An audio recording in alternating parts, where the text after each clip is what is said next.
Hello children, I am Abhishek and you are watching Bioscanner. मैं उम्मीद करता हूं कि आप सभी बहुत अच्छे होंगे और मन लगाकर पढ़ाई कर रहे होंगे।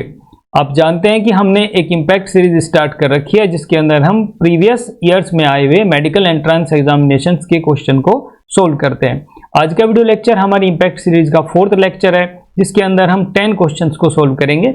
आज का वीडियो लेक्चर थोड़ा लेंथी हो सकता है और इसके अंदर कुछ डिफिकल्ट क्वेश्चंस को भी हमने सोल्व करने की कोशिश की है। तो इस वीडियो लेक्चर को आप बहुत ही ध्यान से देखिएगा और बहुत ही मन लगाकर पढ़ाई करिएगा। तो बिना कोई टाइम वेस्ट किए हुए जल्दी से स्टार्ट करते हैं आज का वीडियो लेक्चर। आइए पढ़ते हैं। वेलकम बैक चिल्ड्रन, चलिए स्टार्ट करते हैं आज का वीडियो लेक्चर और देखते हैं कि क्वेश्चन नंबर 1 क्या है। आज हमारे सामने जो क्वेश्चन नंबर 1 है उसमें यह दिया हुआ है, which one of the following aspect is an exclusive characteristic of living things. यानी कि बहुत सारे यहाँ पर स्टेटमेंट्स दिए गए हैं और उनमें से हमें ये छांटने को कहा जा रहा है कि इन चारों ऑप्शंस में से कौन सा एस्पेक्ट ऐसा है जो लिविंग ऑर्गेनिजम्स का एक्सक्लूसिव कैरेक्टरिस्टिक फीचर है। यानी कि ये जो ऑप्शंस हैं इनमें से कोई एक ऑप्शन ऐसा है जो सिर्फ और सिर्फ लिविंग ऑर्गेनिजम्स ही शो करते हैं। अब जितने भी लिविंग ऑर्गेनिजम्स के एक्सक्लूसिव कैरेक्टरिस्टिक्स होते हैं उनको आपने पढ़ा हुआ है, उनको हम लिविंग ऑर्गेनिजम्स के डिफाइनिंग फीचर्स भी कहते हैं। यानी कि अगर किसी क्वेश्चन में कहीं पर एक्सक्लूसिव कैरेक्टरिस्टिक्स पूछ रहा है, डिफाइनिंग फीचर्स पूछ रहा है या अनएक्सेप्शनल कैरेक्टर्स पूछ रहा है तो आपको समझ जाना है कि बात हो रही है इन 3 फीचर्स की। इन 3 फीचर्स में सबसे पहला जो हमारे पास कैरेक्टरिस्टिक फीचर आता है वो होता है सेलुलर मेटाबॉलिज्म। यानी कि लिविंग ऑर्गेनिजम्स के अंदर मेटाबॉलिक रिएक्शंस होते हैं उनकी सेल्स के अंदर। दूसरा डिफाइनिंग फीचर होता है लिविंग ऑर्गेनिजम्स का सेलुलर ऑर्गेनाइजेशन। यानी लिविंग ऑर्गेनिजम्स की जो बॉडी होती है वो बहुत सारी छोटी छोटी सेल्स से मिलकर बनी होती है। तीसरा डिफाइनिंग फीचर लिविंग ऑर्गेनिजम्स का होता है कॉन्शियसनेस। यानी कि लिविंग ऑर्गेनिजम्स जितने भी होते हैं वो एनवायरनमेंट के लिए कॉन्शियस होते हैं और एनवायरनमेंट में होने वाले किसी भी चेंज को वो परसेप्ट करते हैं, समझ जाते हैं। अगर आपके चारों तरफ छोटा सा भी बदलाव कोई होता है तो आप उसको महसूस कर सकते हैं। नॉन लिविंग बींग्स कॉन्शियस नहीं होते हैं, वो बाहर के बदलावों को महसूस नहीं कर सकते हैं। तो ये 3 डिफाइनिंग फीचर है। अब हम देखते हैं कि जो आंसर्स हमारे पास है यानी कि जो ऑप्शंस हमारे पास हैं उनमें से कौन से ऑप्शन में डिफाइनिंग फीचर दिए गए हैं। सबसे पहला ऑप्शन हमारे पास है perception of events happening in the environment. यानी कि बाहर के एनवायरनमेंट में होने वाले जो चेंजेस हैं या जो घटनाएं घटित हो रही हैं उनको महसूस कर पाना, उनको परसेप्ट कर पाना, यह लिविंग ऑर्गेनिजम्स का एक्सक्लूसिव कैरेक्टरिस्टिक होता है। तो ये जो हमारा थर्ड ऑप्शन है इससे बात मैच कर रही है, तो इस हिसाब से हमारा ऑप्शन नंबर ए सही है। अब हम देखते हैं कि ऑप्शन नंबर 2 सही है या नहीं। ऑप्शन नंबर 2 में बताया जा रहा है increase in mass by accumulation of material both on surface as well as internally. यानी किसी भी ऑर्गेनिजम्स का मास का बढ़ना यानी उसको ग्रोथ करना, बाहर से जब उसके अंदर मटेरियल एक्यूमुलेट हो रहा हो और अंदर से जब मटेरियल एक्यूमुलेट हो रहा हो। लिविंग ऑर्गेनिजम्स के कैरेक्टरिस्टिक फीचर्स में हम ये पढ़ चुके हैं कि लिविंग बींग्स ग्रोथ शो करते हैं और हमारे अंदर ग्रोथ होती रहती है कंटिन्यूअसली। लेकिन बहुत सारे नॉन लिविंग बींग्स भी ग्रोथ करते हैं, जैसे एक माउंटेन की हाइट है वो लगातार बढ़ती रहती है। इसी वजह से इस जो कैरेक्टरिस्टिक फीचर है जिसको हमने ग्रोथ कहा था उसके अंदर बहुत सारे डाउट्स थे, इसलिए उसको लिविंग ऑर्गेनिजम्स का एक्सक्लूसिव फीचर नहीं माना गया था, डिफाइनिंग फीचर नहीं माना गया था, इसलिए ऑप्शन बी हमारा सही नहीं है। ऑप्शन नंबर सी में पूछा जा रहा है isolated metabolic reactions occur in vitro. यानी बहुत सारी मेटाबॉलिक रिएक्शंस हो रही हैं लेकिन वो इन विट्रो हो रही हैं। इन विट्रो का मतलब यहाँ पर है कि वो बॉडी के अंदर नहीं हो रही हैं, बाहर हो रही हैं। और लिविंग बींग्स के अंदर रिएक्शंस होती हैं सेल्स के अंदर, यही उनका डिफाइनिंग फीचर है, तो ये भी ऑप्शन सही नहीं है। फोर्थ ऑप्शन में दिया हुआ है increase in mass from inside only. यानी कि मास में बढ़ोतरी हो रही है और इनसाइड ही हो रही है, तो ये लिविंग ऑर्गेनिजम्स का एक कैरेक्टरिस्टिक फीचर है। लिविंग ऑर्गेनिजम्स की जो बॉडी होती है उसके अंदर जो मास बढ़ता है वो इंटरनली बढ़ता है। नॉन लिविंग बींग्स में भी मास बढ़ता है लेकिन वो एक्सटर्नली बढ़ता है। जैसे कि वो माउंटेन है उसकी जो हाइट बढ़ेगी वो बाहर से चीज़ों को एक्यूमुलेट करने से बढ़ेगी, लेकिन जो हमारी बॉडी का साइज वगैरह बढ़ता है वो हमारे इंटरनली चीज़ एक्यूमुलेट होती है, तब हमारी बॉडी का साइज बढ़ना स्टार्ट होता है। तो ये जो डी ऑप्शन है इसमें ग्रोथ की बात तो की जा रही है और लिविंग बींग्स की ग्रोथ की ही बात की जा रही है, लेकिन ग्रोथ को हमने डिफाइनिंग फीचर्स की कैटेगरी में नहीं रखा है, इसलिए हम इस ऑप्शन को भी सही नहीं मान सकते। तो हमारे लिए क्वेश्चन नंबर 1 का जो करेक्ट आंसर है वो हो गया ऑप्शन नंबर ए। अब हम देखते हैं क्वेश्चन नंबर 2 क्या है। क्वेश्चन नंबर 2 में पूछा जा रहा है the branch of botany concerned with the classification, nomenclature and identification of plants. यानी कि यहाँ पर बात सिर्फ प्लांट्स की हो रही है और ये पूछा जा रहा है कि किस ब्रांच के अंदर हम लिविंग ऑर्गेनिजम्स को या प्लांट्स को क्लासिफाई करते हैं, उनका नाम रखते हैं और उनको आइडेंटिफाई करते हैं।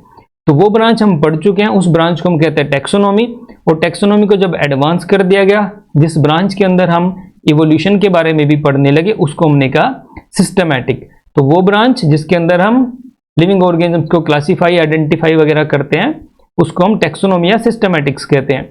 अब 4 ऑप्शंस में हमारे सामने सिस्टमैटिक वाला ऑप्शन दिया हुआ है और ये ऑप्शन ए में ही दिया हुआ है, तो हमारा आंसर जो ये हो गया यहाँ पर ऑप्शन ए करेक्ट हो गया।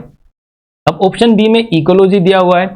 इकोलॉजी के अंदर हम स्टडी करते हैं लिविंग ऑर्गेनिजम्स की जो इंटरेक्शंस होती है एनवायरनमेंट के साथ, उसको। तो ecology is the branch of biology in which we study about interactions of living organisms with environment. Third option दिया है मॉर्फोलॉजी। मॉर्फोलॉजी के अंदर हम किसी भी लिविंग बीइंग की, किसी भी लिविंग ऑर्गेनिजम्स की एक्सटर्नल फॉर्म और स्ट्रक्चर के बारे में पढ़ते हैं। तो morphology is the branch of biology in which we study about external form and structure. Fourth option देखते हैं, फोर्थ ऑप्शन क्या दिया हुआ है। फोर्थ ऑप्शन दिया हुआ है physiology. Physiology is the branch of biology in which we study about the internal working of any living organism, यानी उसके अंदर इंटरनल ऑर्गन्स जो है वो किस तरह से काम कर रहे हैं, उस ब्रांच के जिस ब्रांच के अंदर हम ये बातें पढ़ते हैं उसको हम फिजियोलॉजी कहते हैं। जैसे कि हमारा डाइजेस्टिव सिस्टम कैसे काम करता है, रेस्पिरेटरी सिस्टम कैसे काम करता है, तो उन सभी के सभी प्रोसेस को हम जिस ब्रांच के अंदर स्टडी करते हैं वो होती है फिजियोलॉजी। क्वेश्चन 2 का आंसर हमने ऑलरेडी फाइंड आउट कर लिया है। क्वेश्चन 2 का आंसर है ऑप्शन ए सिस्टमैटिक बॉटनी। अब देखते हैं हमारे सामने क्वेश्चन नंबर 3 क्या है। क्वेश्चन नंबर 3 में पूछा जा रहा है animals spending winters in dormant condition are cold, यानी कि उस कंडीशन को, उस अवस्था को आप क्या कहेंगे जब एक एनिमल सर्दियां अपनी इनएक्टिव स्टेट में बिता देता है। डोरमेंट कंडीशन का मतलब होता है इनएक्टिव रहना, किसी भी तरह की गतिविधि नहीं करना, ये डोरमेंट का मतलब है। अब ये सीजन यहाँ पर दिया हुआ है विंटर, तो हमें विंटर सीजन को ध्यान में रखते हुए अपने आंसर को फाइंड आउट करना है। सबसे पहला ऑप्शन दिया हुआ है यहाँ पर हाइबरनेशन। हाइबरनेशन का मतलब होता है कि कोई भी एनिमल, कोई भी ऑर्गेनिजम्स विंटर सीजन के अंदर इनएक्टिव हो जाता है, तो उस कंडीशन को या उस फिनोमेना को हम हाइबरनेशन कहते हैं। जैसे कि आपने लिजार्ड्स और स्नेक्स को सर्दियों में कभी भी नहीं देखा होगा। जब सर्दियां आती हैं जो लिजार्ड्स होते हैं या स्नेक्स होते हैं वो इधर उधर छिप जाते हैं, क्योंकि इस सीजन को बर्दाश्त नहीं कर पाते हैं। वो अपना फूड मटेरियल स्टोर करते हैं और छिपे रहते हैं जब तक फेवरेबल कंडीशंस नहीं आ जाती। तो थर्ड ऑप्शन का आंसर हमारा ए ऑप्शन सही है, हाइबरनेशन। अब हम देख लेते हैं बचे ऑप्शंस का क्या मतलब है। एस्टिवेशन भी इनएक्टिव रहने की स्टेट है, लेकिन ये जो सीजन होता है इसमें सीजन होता है समर का, यानी समर सीजन के अंदर लिविंग ऑर्गेनिजम्स, बहुत सारे लिविंग ऑर्गेनिजम्स ऐसे होते हैं जो इनएक्टिव हो जाते हैं। जैसे कि इसका एक एग्जांपल है फ्रॉग। फ्रॉग जो होता है आप उसको गर्मियों में नहीं देखेंगे। फ्रॉग जो है जब बहुत ज़्यादा समर्स आ जाते हैं छिप जाते हैं, और जब बारिश का सीजन आता है तब ये इधर उधर दिखना शुरू हो जाते हैं। अगले 2 ऑप्शंस दिए हुए हैं मिमिक्री एंड कैमोफ्लेज। ये दोनों एक जैसे ही टर्म है, इनको एक साथ ही यूज किया जाता है। बेसिकली मिमिक्री भी कैमोफ्लेज का एक पार्ट होता है। कैमोफ्लेज के अंदर एक जो ऑर्गेनिज्म होता है वो अपने आप को छिपाने के लिए किसी दूसरे ऑर्गेनिज्म, एनिमल हो सकता है या प्लांट हो सकता है, उसकी तरह से अपनी बॉडी का कलर चेंज कर लेता है। तो इस घटना को, इस फिनोमेना को हम कैमोफ्लेज कहते हैं।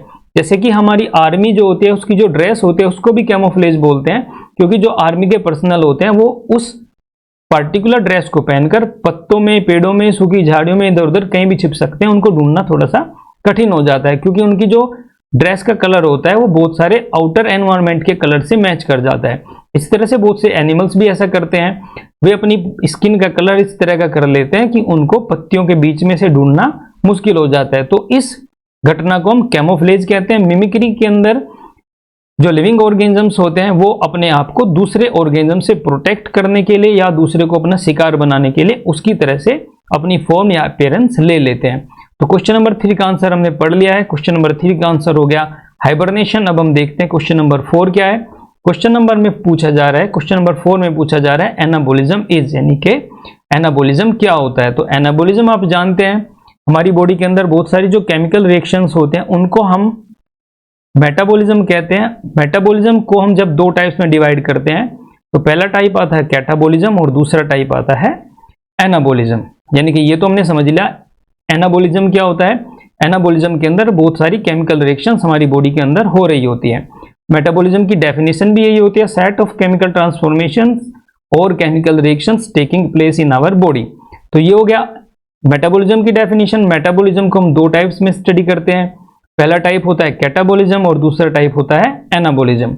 अब चार ऑप्शन हमें दिए हुए हैं, इनमें ये पूछ रहा है कि इनमें से, इन चारों में से एनाबॉलिज्म में क्या होता है, यानी कि एनाबॉलिज्म इन चार प्रोसेस में से क्या है। एंडरगोनिक प्रोसेस है, एक्सर्गोनिक प्रोसेस है, बाई डायरेक्शनल है या डिस्ट्रक्टिव है। तो चलिए ये फाइंड आउट करते हैं। कैटाबॉलिज्म जब हमने पढ़ा था प्रीवियस वीडियो लेक्चर्स में, तो हमने वहां पर यह भी पढ़ा था कि जो कैटाबॉलिज्म होता है वो एक ब्रेकडाउन प्रोसेस होता है। ब्रेकडाउन का मतलब होता है यहां पर बहुत सारे लार्ज मॉलिक्यूल्स को हमारी बॉडी छोटे छोटे स्मॉलर मॉलिक्यूल्स में ब्रेक डाउन कर देती है। जैसे कि कोई फूड पार्टिकल है, आपने इसको खा लिया है, इसका जो लार्ज पार्टिकल है आपकी इंटेस्टाइन के अंदर, स्टमक के अंदर जाएगा और उसको डाइजेस्ट कर दिया जाएगा और छोटे छोटे पार्ट्स में इसको ब्रेक डाउन कर दिया जाएगा। अब छोटे छोटे पार्ट्स में जब हम इसको ब्रेक डाउन करेंगे तो इससे निकलती है बहुत ही लार्ज अमाउंट में एनर्जी। तो यहां पर एनर्जी रिलीज हो रही है।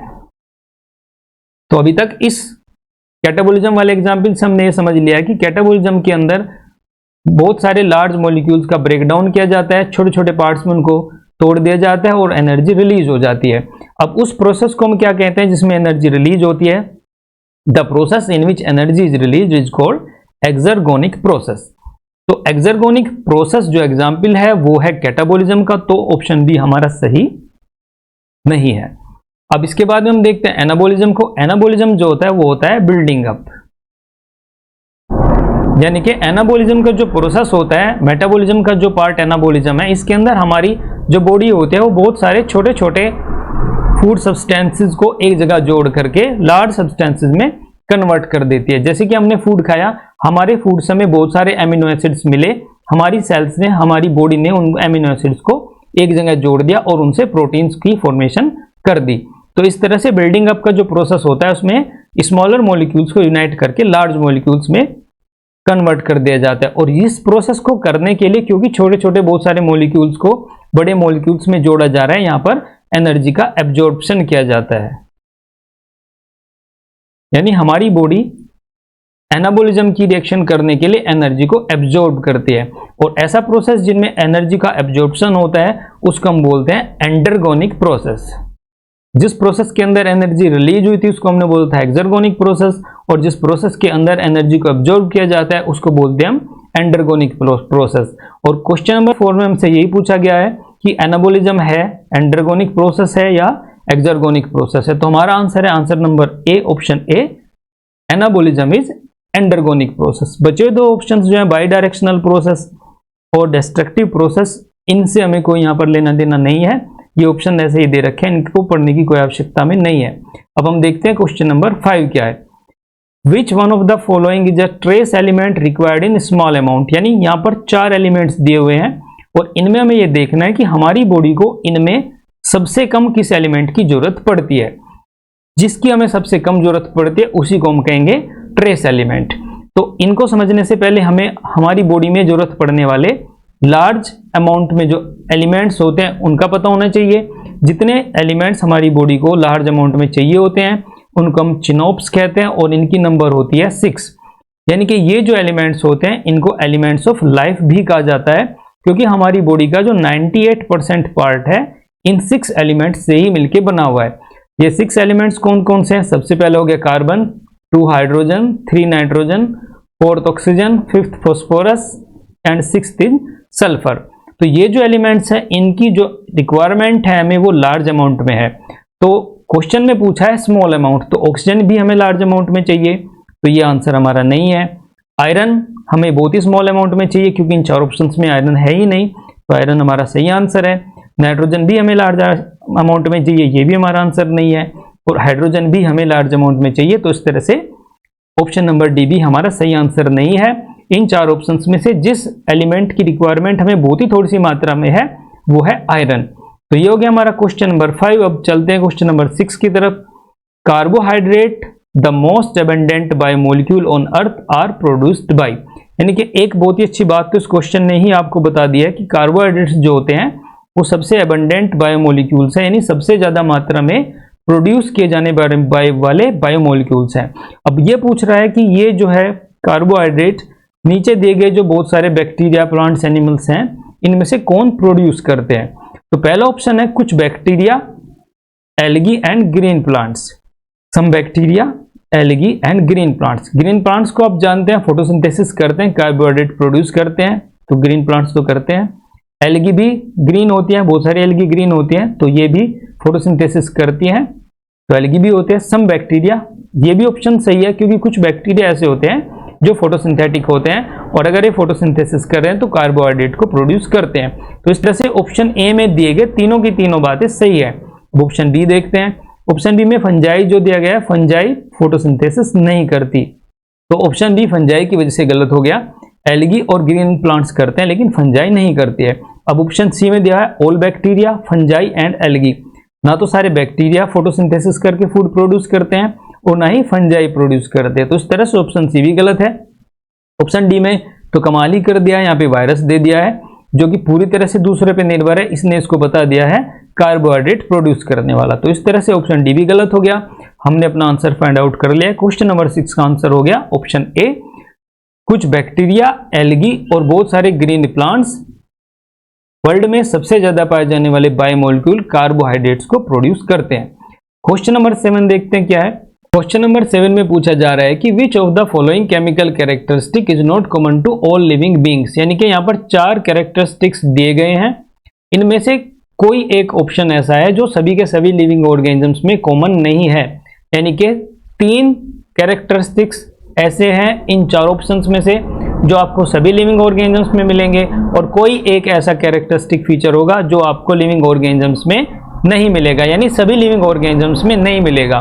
एक फीचर यहाँ पर ऐसा दिया गया है जो कुछ में मिलेगा और कुछ में नहीं मिलेगा, सब में एक समान वो फीचर नहीं होगा। तो पहला ऑप्शन देखते हैं क्या है। पहला ऑप्शन में बोला जा रहा है type of proteins present in the body, यानी कि किसी भी इंडिविजुअल की बॉडी में जो प्रोटीन होते हैं उनकी जो टाइप्स होती हैं वो सब लिविंग बींग्स में एक जैसी नहीं होती है, तो इसमें ये बताया जा रहा है। अब इसके आंसर को समझने के लिए आपको ये समझना होगा कि जितने भी लिविंग ऑर्गेनिजम्स में उनमें बहुत सारे अलग अलग टाइप के प्रोटीन्स प्रेजेंट होते हैं। हमारी बॉडी में ही लगभग 80,000 टाइप के प्रोटीन्स प्रेजेंट हैं और ये 80,000 टाइप के प्रोटीन्स, इससे भी ज़्यादा टाइप के प्रोटीन्स ह्यूमंस की बॉडी प्रोड्यूस करती है, लेकिन कुछ प्रोटीन्स ऐसे होते हैं जो हमारी बॉडी प्रोड्यूस नहीं करती है। अब ये जो प्रोटीन्स होंगे ये स्पेसिफिक कुछ दूसरे एनिमल्स में मिलेंगे, यानी कि कुछ प्रोटीन्स हमारी बॉडी प्रोड्यूस कर रही है, यानी हमारी बॉडी कुछ प्रोटीन्स से मिलकर बनी हुई है, लेकिन कुछ ऐसे प्रोटीन्स भी हैं जो हमारी बॉडी में प्रेजेंट नहीं है, ये कुछ दूसरे एनिमल्स में होते हैं। तो हमारे क्वेश्चन में भी यही पूछा जा रहा है कि इन ऑप्शंस में से कौन सा ऐसा ऑप्शन है जो सब में कॉमन नहीं है। तो यानी कि जो प्रोटीन्स होते हैं, जो प्रोटीन्स की टाइप्स होती है वो एक कॉमन कैरेक्टरिस्टिक सबका नहीं है, हर ऑर्गेनिज्म के अंदर अलग अलग टाइप के प्रोटीन्स हो सकते हैं। तो इस तरह से ये ऑप्शन तो हमारा सही हो गया, यानी कि यही ऑप्शन हमारा, यही आंसर हमारा है।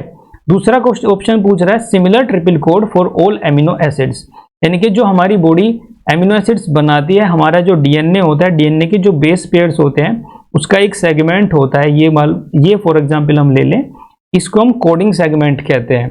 जो कोडिंग सेगमेंट होता है, 3 बेस पेयर्स जब एक साथ वर्क करते हैं किसी पार्टिकुलर प्रोडक्ट को बनाने के लिए, तो उन 3 बेस पेयर्स को हम कहते हैं ट्रिपल कोड। तो यहां पर ये बोला जा रहा है कि similar triple code for all amino acids, जितने एमिनो एसिड्स होते हैं, टोटल एमिनो एसिड्स 20 होते हैं और ये 20 एमिनो एसिड्स सभी लिविंग ऑर्गेनिजम्स में होते हैं। इन 20 एमिनो एसिड्स का लीनियर अरेंजमेंट होकर के प्रोटीन बनते हैं और अलग अलग टाइप से ये अरेंज होकर के अलग अलग टाइप के प्रोटीन्स बना देते हैं। तो इस तरह से अभी तक आप ये समझे कि हमारी बॉडी के अंदर जो डीएनए होता है, डीएनए का एक पार्ट होता है जिसको हम कोडिंग पार्ट कहते हैं, उसके अंदर जो बेस पेयर्स होते हैं वो 3 बेस पेयर्स एक साथ रहते हैं। एक साथ 3 बेस पेयर्स जब होते हैं हम उसको ट्रिपलेट कोडोन कहते हैं, और ट्रिपलेट कोडोन पार्टिकुलर प्रोटीन को बनाने के लिए हमारी सेल्स को बोलते हैं। तो इस तरह से जो प्रोटीन का सिंथेसिस होता है वो हमारे अंदर होता रहता है। टोटल पूरे यूनिवर्स के अंदर जितने भी एनिमल्स प्रेजेंट हैं उनके अंदर टोटल 20 एमिनो एसिड्स होते हैं और 20 एमिनो एसिड्स को बनाने के लिए ट्रिपलेट कोडोन्स होते हैं। तो जितने भी एनिमल्स होते हैं उनके अंदर सभी के अंदर 20 प्रोटीन्स होते हैं, ये यूनिवर्सल है और उनको बनाने के लिए जो ट्रिपल कोडॉन्स होते हैं वो भी सभी में एक जैसे ही होते हैं। तो इस तरह से जो क्वेश्चन नंबर 7 का आंसर बी है, ये ऑप्शन नंबर बी गलत है। ये सभी में कॉमन कैरेक्टरिस्टिक फीचर होता है और हमें ढूंढना है वो फीचर जो कॉमन नहीं है। अब ये जो आंसर हमने फाइंड आउट किया है, हमने इसमें ये चीज समझी है कि जितने भी एनिमल्स प्रेजेंट है उनके अंदर जो प्रोटीन्स होते हैं वो अलग अलग टाइप के हो सकते हैं, लेकिन उनके अंदर जो एमिनो एसिड्स हैं और जो ट्रिपल कोड है वो सब में एक जैसे ही होंगे। फोर्थ ऑप्शन है energy is stored by high phosphate bonds, यानी कि जो हमारी बॉडी में एनर्जी करेंसी होती है उसको हम बोलते हैं एटीपी, एडिनोसिन ट्राइफॉस्फेट। जितने भी लिविंग ऑर्गेनिजम्स होते हैं, चाहे वो बैक्टीरिया हो, चाहे वो ह्यूमंस हो, चाहे वो भेड़ बकरी कुछ भी हो, सभी के अंदर एनर्जी जो स्टोर होती है वो एटीपी की फॉर्म में ही होती है। यानी कि ये जो फीचर है ये सभी में कॉमन है। इस तरह से ये हमारा आंसर नहीं है। ऑप्शन नंबर डी दिया गया, ribosomes are the sites of protein synthesis, यानी कि जो प्रोटीन का सिंथेसिस होता है सेल्स के अंदर वो राइबोसोम्स के अंदर होता है, राइबोसोम्स के ऊपर प्रोटीन सिंथेसाइज होते हैं। तो जितने भी लिविंग बींग्स हैं सभी के अंदर राइबोसोम्स होते हैं और उनके अंदर राइबोसोम्स पर ही प्रोटीन का सिंथेसिस होता है। तो ये भी सभी लिविंग बींग्स का एक कॉमन कैरेक्टरिस्टिक फीचर है। तो इस तरह से क्वेश्चन नंबर 7 का आंसर हो गया option A, type of proteins present in the body, क्योंकि ये कॉमन फीचर नहीं है। अलग अलग लिविंग ऑर्गेनिजम्स के अंदर अलग अलग टाइप के प्रोटीन्स होते हैं। क्वेश्चन नंबर 7 हमने समझ लिया है। अब हम देखते हैं क्वेश्चन नंबर 8 क्या है। Some plants have pleasant odour and attractive colours for, यानी कि कुछ प्लांट्स ऐसे होते हैं जिनके अंदर बहुत ही अच्छी खुशबू आती है और बहुत ही अच्छा उनका कलर होता है। वो किस वजह से होता है? जितने भी प्लांट्स होते हैं उनके जो फ्लावर्स होते हैं वो पोलिनेशन के लिए अलग अलग टाइप की मैकेनिज्म यूज करते हैं। पोलिनेशन का मतलब होता है जो प्लांट्स के अंदर पोलन ग्रेन्स होते हैं उनका ट्रांसफर होता है। अब कुछ के अंदर पोलन ग्रेन्स वाटर के थ्रू ट्रांसफर हो जाते हैं, कुछ में एयर के थ्रू ट्रांसफर होते हैं और कुछ में इंसेक्ट्स के थ्रू ट्रांसफर होते हैं। जिनमें वाटर के थ्रू पोलन ग्रेन्स ट्रांसफर होते हैं उनका जो पोलन ग्रेन होता है वो अनवेटेबल होता है, यानी कि पानी का उसके ऊपर प्रभाव नहीं होता है, जल्दी से वो पानी से गलता नहीं है। जो पोलन ग्रेन्स हवा के थ्रू ट्रांसफर होते हैं वो बहुत ही हल्के होते हैं और हवा के साथ में उड़ जाते हैं। और जो पोलन ग्रेन्स इंसेक्ट्स के थ्रू ट्रांसफर होते हैं उन प्लांट्स का जो फ्लावर होता है बहुत ही अट्रैक्टिव होता है और अच्छी खुशबू उसके अंदर आती है, जिससे बहुत सारे इंसेक्ट उसकी तरफ आकर्षित हो सके। तो इंसेक्ट्स के थ्रू पोलिनेशन करने के लिए ही बहुत सारे जो प्लांट्स होते हैं उनके अंदर अच्छी खुशबू और अट्रैक्टिव कलर्स होते हैं। तो ये हमने समझ लिया। अब हम देखते हैं इनमें से हमारा कौन सा आंसर है। हाइड्रोफिली जो होती है ये एक मैकेनिज्म ऑफ पोलिनेशन है जो होता है वाटर की हेल्प से। एनिमोफिली भी पोलिनेशन का मैकेनिज्म होता है जो होता है एयर की हेल्प से। एंटोमोफिली भी पोलिनेशन होता है जो होता है इंसेक्ट्स की हेल्प से। तो ये तीन चीजें हमने यहाँ पर पढ़ी है। अब ये बताया जा रहा है कि कुछ प्लांट्स जो होते हैं उनके अंदर अच्छी खुशबू होती है। तो अच्छी खुशबू है और अट्रैक्टिव कलर्स हैं किसको अट्रैक्ट करने के लिए? इंसेक्ट्स को अट्रैक्ट करने के लिए। इंसेक्ट्स को अट्रैक्ट होंगे तो क्या होगी? एंटोमोफिली। तो हमारा आंसर हो गया ऑप्शन सी, एंटोमोफिली। कुछ प्लांट्स के अंदर अट्रैक्टिव कलर और खुशबू होती है जिससे उनके अंदर एंटोमोफिली हो सके, यानी pollination with the help of insects हो सके। अब देखते हैं क्वेश्चन नंबर 9 क्या है। क्वेश्चन नंबर 9 में पूछा जा रहा है मेटाबॉलिज्म कंप्राइज, यानी मेटाबॉलिज्म में क्या होता है? Digestion of food, elimination of waste, exchange of gases या various energy exchange in cells. Metabolism की डेफिनेशन हम पढ़ के आए हैं। बहुत सारी केमिकल रिएक्शंस हमारी सेल्स के अंदर हो रही होते हैं, उस प्रोसेस को ही हम मेटाबॉलिज्म कहते हैं। डाइजेशन ऑफ फूड ये अलग प्रोसेस हो गया, elimination and exchange of gases ये अलग प्रोसेस हो गए। ये तीनों के तीनों ऑप्शन हमारे रॉन्ग है। ऑप्शन डी हमारा सही है, various energy exchange in cells. अब देखते हैं क्वेश्चन नंबर 10 क्या है। क्वेश्चन नंबर 10 में पूछा जा रहा है बायोलॉजिकल ऑर्गेनाइजेशन स्टार्ट्स विद, यानी कि बायोलॉजिकल ऑर्गेनाइजेशन जो होती है वो कहां से स्टार्ट होती है, कौन सा उसका लेवल है जिससे बायोलॉजिकल ऑर्गेनाइजेशन स्टार्ट होती है। आप इस क्वेश्चन का आंसर सेलुलर लेवल को बताएंगे आंख बंद करके और ये ऑप्शन हो जाएगा आपका गलत, क्योंकि यहां पर बोला जा रहा है कि बायोलॉजिकल ऑर्गेनाइजेशन स्टार्ट्स विद। आपको क्वेश्चन पढ़ना चाहिए बायोलॉजिकल ऑर्गेनाइजेशन। यहाँ पे लिविंग बींग्स की ऑर्गेनाइजेशन की बात नहीं कर रहे हैं, यहाँ पर बात कर रहे हैं बायोलॉजिकल ऑर्गेनाइजेशन की। पहले एक बार ऑर्गेनाइजेशन हम समझते हैं। आपके सामने ये जो है बायोलॉजिकल ऑर्गेनाइजेशन है, इसमें सबसे पहला लेवल होता है सेलुलर लेवल, सेकंड होता है टिश्यू लेवल और थर्ड होता है ऑर्गन सिस्टम लेवल। ये जो ऑर्गेनाइजेशन है ये लिविंग बींग्स के अंदर होती है, ये बायोलॉजिकल ऑर्गेनाइजेशन नहीं है। बायोलॉजिकल ऑर्गेनाइजेशन का मतलब है पूरा का पूरा जो इकोसिस्टम है, पूरा का पूरा जो हमारा एनवायरनमेंट है उसके अंदर जो ऑर्गेनाइजेशन है वो कहाँ से शुरू होती है। जो लिविंग ऑर्गेनिजम्स है, जितने भी हमारा पूरा एनवायरनमेंट है, उसकी जो ऑर्गेनाइजेशन है वो सेलुलर लेवल से थोड़ा पहले ही स्टार्ट हो जाती है। तो इसके स्टेप्स आप यहाँ पर देख रहे होंगे। सबसे पहला स्टेप है इसके अंदर मोलिकुलर लेवल, यानी कि बहुत सारे जो छोटे छोटे एलिमेंट्स हैं जिनको मैंने अभी पढ़ा है चिनोप्स, ये जो एलिमेंट्स है ये एक दूसरे से कंबाइन होते हैं और कंबाइन होकर के बायोमोलिक्यूल्स बनाते हैं, जैसे कि प्रोटीन्स, कार्बोहाइड्रेट्स, लिपिड्स, फैट्स। ये जो सब्सटेंस होते हैं ये हमारी सेल्स में एक्यूमुलेट होते हैं और उससे लिविंग ऑर्गेनिजम्स की जो ऑर्गेनाइजेशन है वो स्टार्ट हो जाती है सेलुलर लेवल। लेकिन जो ऑर्गेनाइजेशन है बायोलॉजिकल वर्ल्ड में वो पहले ही स्टार्ट हो चुकी है, वो हो चुकी है मोलिकुलर लेवल से। तो मोलिकुलर लेवल से ऑर्गेनाइजेशन स्टार्ट होती है और आप देखिए सेलुलर टिश्यू ऑर्गन लेवल तक लिविंग बींग्स में रहती है। इससे आगे जो होती है organismal level, group, population, community, ecosystem, landscape, biosphere, बहुत सारे स्टेप से होती हुई आगे बढ़ती है। तो ये बेसिकली जो क्वेश्चन है ये इकोलॉजी एंड एनवायरनमेंट वाली चैप्टर का है, इसको आप आगे पढ़ेंगे। तो यहाँ पर आपको समझ लेना है कि जो बायोलॉजिकल ऑर्गेनाइजेशन है वो स्टार्ट होती है मोलिकुलर लेवल से और जो ऑर्गेनाइजेशन ऑफ लिविंग ऑर्गेनिजम्स है वो होती है सेलुलर लेवल से स्टार्ट। तो हमारे क्वेश्चन नंबर 10 का आंसर हो गया submicroscopic molecular level. Biological organisation starts with submicroscopic molecular level. Submicroscopic का मतलब यहाँ पर यह है कि हम इस ऑर्गेनाइजेशन को माइक्रोस्कोप की हेल्प से नहीं देख सकते हैं। नॉर्मल जो लाइट माइक्रोस्कोप है उसकी हेल्प से हम इसको नहीं देख सकते, हमें इसको देखने के लिए इलेक्ट्रॉन माइक्रोस्कोप की जरूरत पड़ेगी। तो ये हो गए आज के वीडियो लेक्चर के हमारे 10 क्वेश्चंस। मैं उम्मीद करता हूं कि आपको 10 क्वेश्चंस बहुत ही अच्छे से समझ में आ गए होंगे। अगर आपको कोई डाउट है तो आप कमेंट बॉक्स में उसका आंसर जरूर पूछिएगा, मैं आपके एक एक क्वेश्चन को रिप्लाई करूंगा। Thank you for watching.